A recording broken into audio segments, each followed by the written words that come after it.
Selamat datang.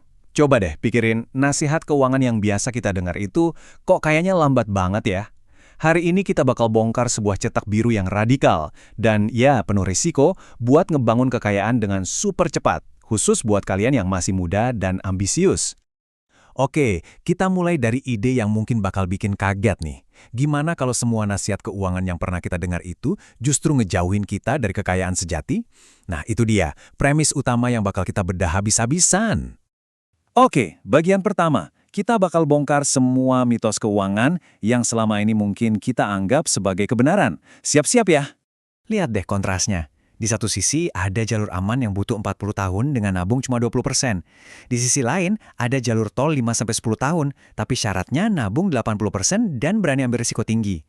Pendekatan ini bukan soal main aman, tapi soal kecepatan. Lanjut ke bagian kedua. Buat ngejalanin strategi ini, kita harus paham kalau kita punya dua mesin utama buat mencetak uang, modal manusia dan modal finansial. Mesin pertama itu modal manusia. Gampangnya, ini tuh aset terbesar kalian pas masih muda. Energi kalian, waktu kalian, dan skill kalian buat cari duit. Nilainya itu paling tinggi ya sekarang ini. Nah, mesin kedua itu modal finansial. Ini adalah semua aset dan investasi yang udah kalian kumpulin. Tugasnya simpel, bikin uang kalian kerja lebih keras daripada kalian.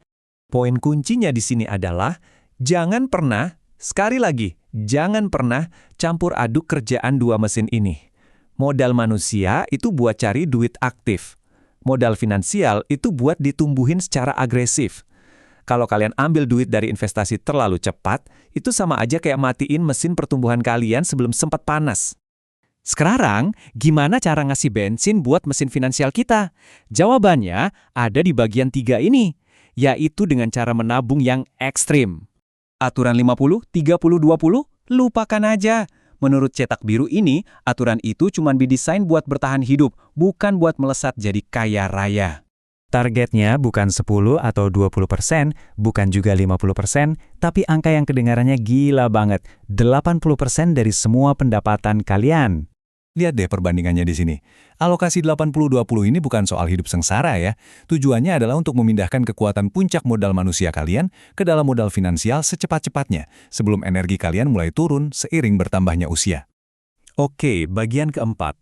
Ini nih yang bakal merusak keyakinan banyak orang. Kita bakal ngomongin jebakan diversifikasi.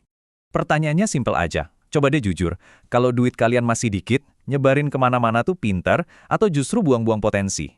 Jawabannya, menurut strategi ini, ya enggak.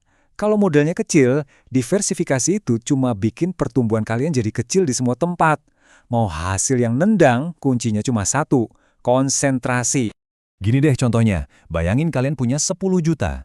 Terus dipecah-pecah kayak gini ke saham, bitcoin, sama pasar uang.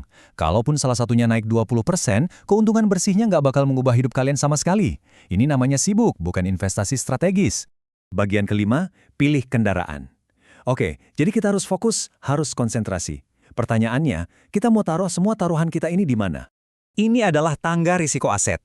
Nasihat konvensional biasanya nyuruh kita mulai dari bawah pelan-pelan. Cetak biru ini beda. Kita disuruh langsung lompat ke anak tangga paling atas, aset dengan risiko dan potensi untung paling tinggi. Analoginya keren banget.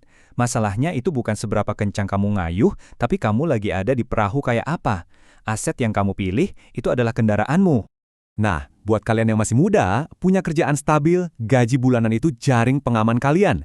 Itulah yang bikin kalian bisa naik speedboat, ambil aset berisiko tinggi. Karena, kalaupun jatuh, kalian masih punya tenaga buat bangkit lagi. Jadi, inilah rangkuman mainnya. Cuma 3 langkah sederhana yang diulang terus-menerus selama 5-10 tahun. Pertama, gaspolin skill buat naikin pendapatan. Kedua, tabung 80% dari duit itu. Ketiga, taruh semua tabungan itu ke satu aset berisiko tinggi. Simpel kan? Ini ninggalin kita sama satu pertanyaan besar. Apakah emang harus ambil risiko se-ekstrim ini buat jadi sekaya itu? Cetak biru ini jelas bukan buat semua orang. Tapi intinya adalah, masa muda itu satu-satunya waktu di mana kalian bisa pasang taruhan besar. Jadi pertanyaannya balik ke kalian, berani nggak?